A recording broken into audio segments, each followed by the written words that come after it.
All right, fresh from UPS. Just picked this bad boy up from the warehouse. This is the new 2023 Burton Elite reissue. This board is pretty iconic in the Burton lineup. I know I've seen the vintage boards. There's the, I think it's like the egg or something kind of version of this where it's yellow and black. There's this one, there's the Burton Cruise, there's the Burton Cruisers. You know, iconic boards, swallowtail boards. I picked up the 150 because I'm heavier on the weight range, and you know, the 140 was just too tiny for me in my opinion. I'm sure there's guys at my size riding it. That's their choice. A little reasons why I picked up this board. In general, I picked up the, let's see, this board over here. So I'm all mixed up. I picked up this board. It's a 1985 Burton Cruise 165. Base is in really good condition. Overall, the board is in really good condition.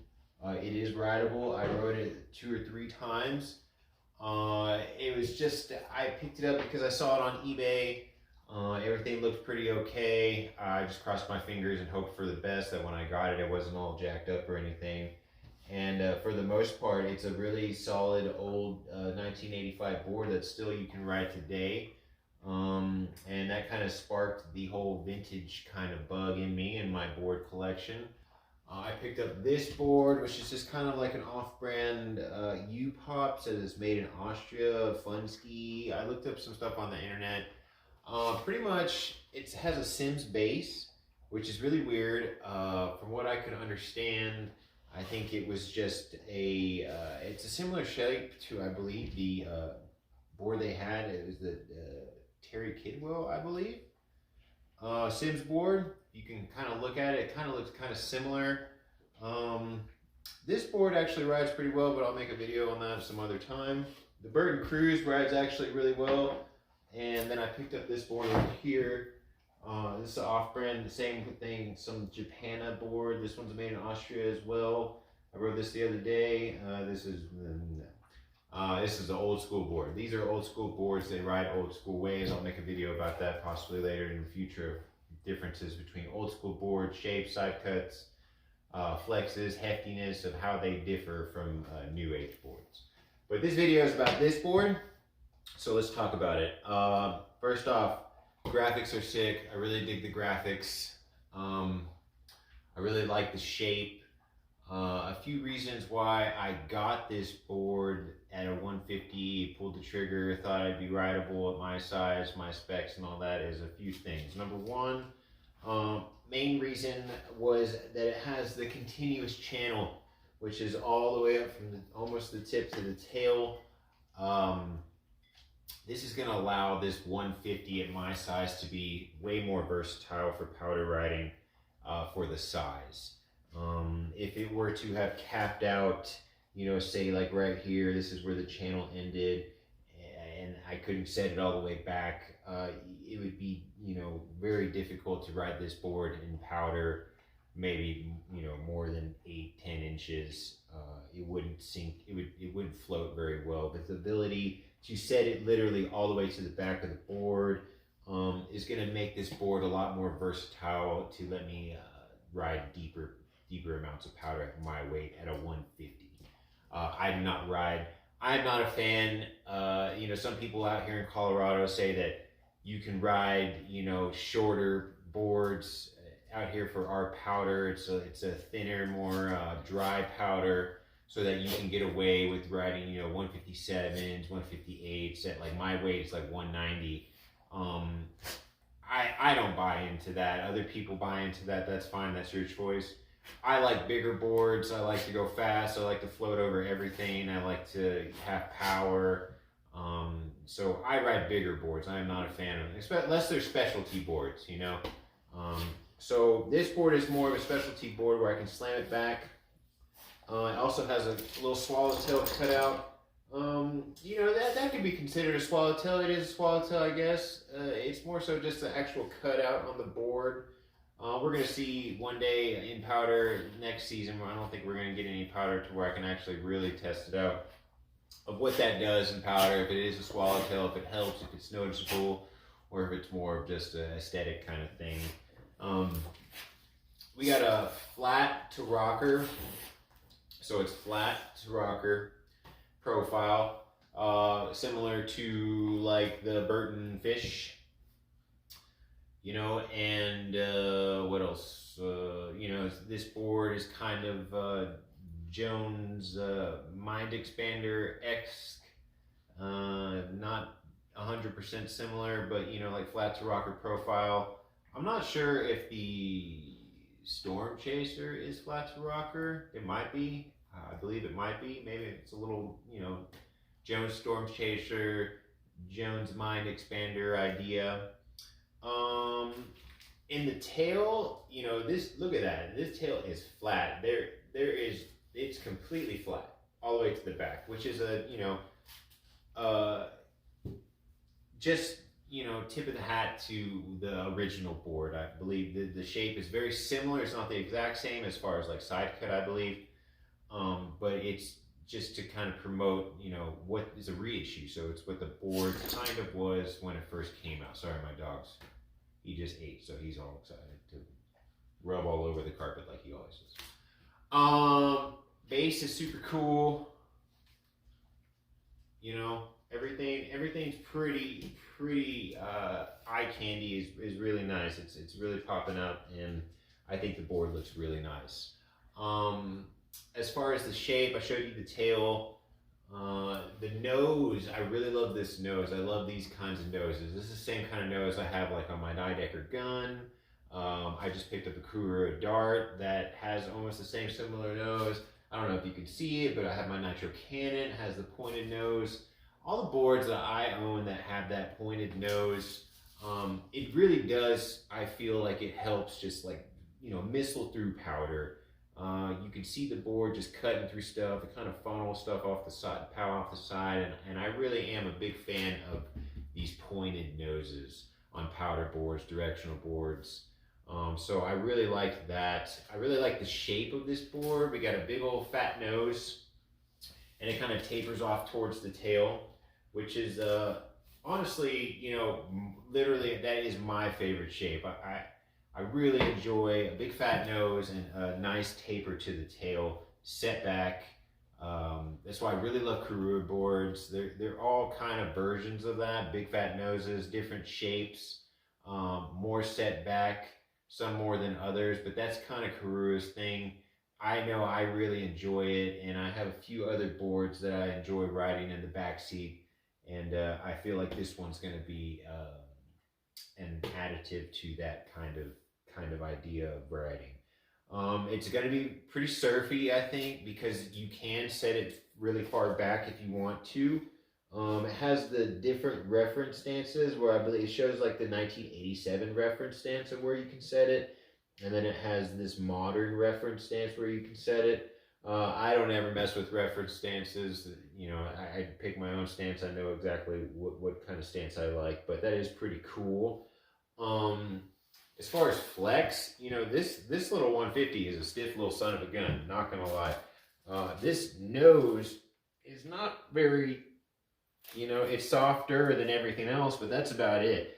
This is a stiff board, especially as you get back to the tail, which is really good in my opinion. You know, at a 140 offering and a 150 offering, this board is going to be something that I would want stiffer if that's the max sizes I can get. That way it can handle powder. At a 150, it's not gonna, you know, I'm gonna be able to soak up a lot of chunder. It's gonna soak up landings. It's gonna have some stability to it. It's just gonna be an overall better board in my opinion at a 150 if it is on the stiffer side. So I really like that. So combination with the nose, the stiff flex, the little mini swallowtail, the ability to slam it back, the flat to rocker profile, This is going to be, in my opinion, probably a sick little board. I haven't ridden it yet. I'm going to take it out tomorrow to Breckenridge and some slush conditions. And I think it's going to be pretty good. I'm hoping to see how it carves. I'm going to try to get there early and get some, slushy groomers in the morning where it's going to be fast and I can kind of delve into how it's going to handle slightly as carving wise. I don't think it's going to be the best carver simply because of the profile, but you never know. That flat might hold pretty well, and that stiff tail is really going to help, and the width and just in general, it might be a surprise. You never know. It might be able to carve fairly well. Now, it's not going to carve very well at high speeds, because it is so short, and you don't have any camber in there to kind of help you grip a little bit more. But I think it's going to be pretty decent if you know what you're doing. But I think it's definitely going to be a powder board first. It's going to be a fun cruisy board first. It's not going to be a high performance machine. It's not going to be anything like a Karura or I got my Jones flagship back there. It's not going to be anywhere in that category. But I think it's going to be a cool powder board and a cool little, soul rider, really. You're just going to have a grin on your face riding this thing. So I'm pretty excited that I picked it up. The only thing I'm worried about in general is, as far as Burton boards go, I have a Burton 3D Double Dog. I have the Burton Deep Thinker, 2022. The Double Dog is 2021. And now I have this. The only issues I've ever had with Burton really is base glide. As far as base glide, that's really one of the other company that I had issues with base glide would be Libtech before they started offering the nice centered bases on their newer models that they came out like 2 or 3 years ago. I was never really impressed with Libtech bases. I'm really not impressed with the new modern Burton WFO bases. I picked up a 2018, 19, 17, something like that, older Burton family tree, the Moon Buggy. And I rode that board, and the base on that board, in my opinion, is different. It is a different, older centered base. I believe you'll know the family tree line whenever it was the family tree line that had it was from right here down, it was all black, and then you had the family tree symbol, and then you had different colors in the background. Like the Moon Buggy has a baby blue, the Burton One Hitter is black, and then it has the family tree symbol, and then it's red. I think the Hometown Hero is red with the family tree in black. If you have those models in previous, I believe that centered base is different. Once they went to, I believe, this sustainable material shit, WFO base, you're into that kind of thing, that's awesome. You want to be more, earth friendly, conscious, whatever.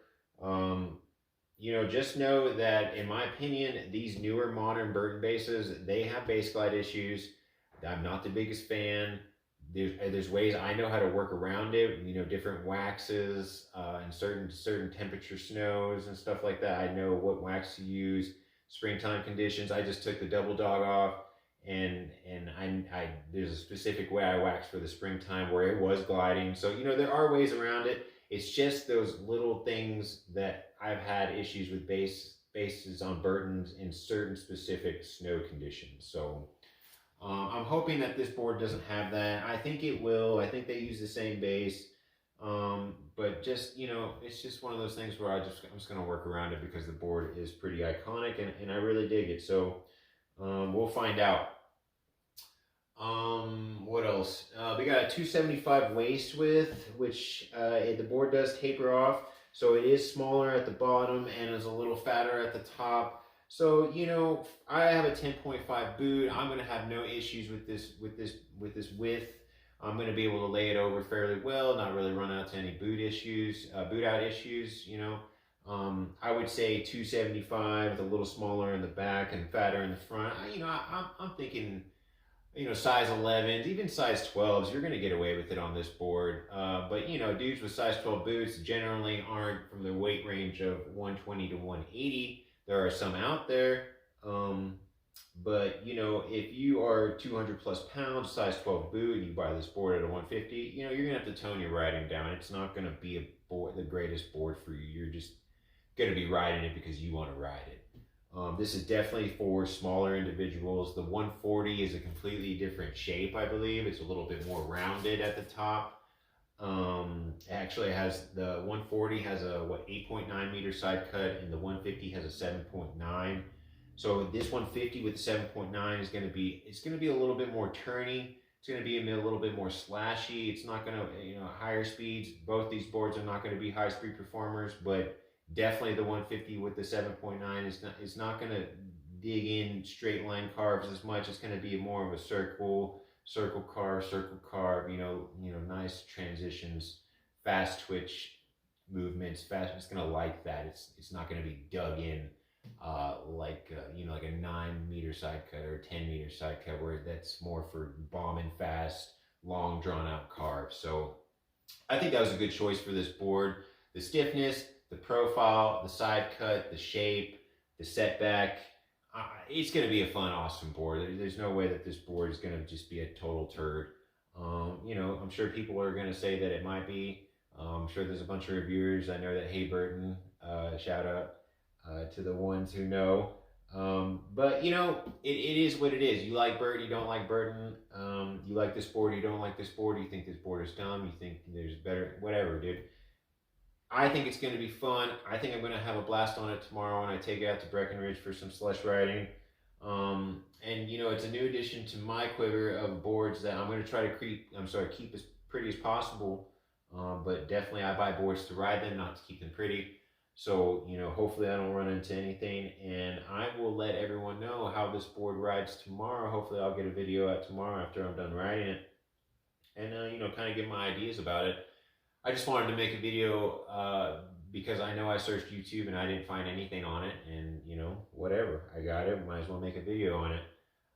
As far as my channel, it's a very small channel. Anybody who's watching this, you continue to watch this or whatever, interested in anything that I put out, that's totally awesome.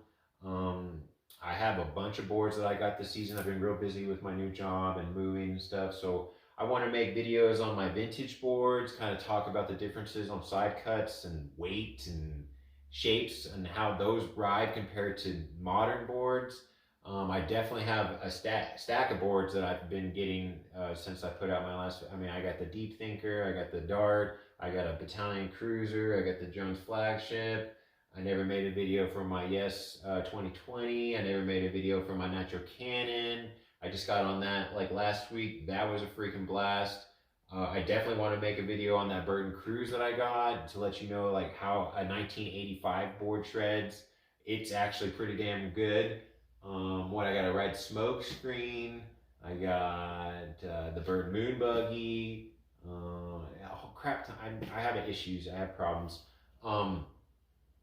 But you know, I'm excited to hopefully try to make some more videos here over the off season, because there's not going to be anything else to do. Snowboarding season is going to be up here pretty soon.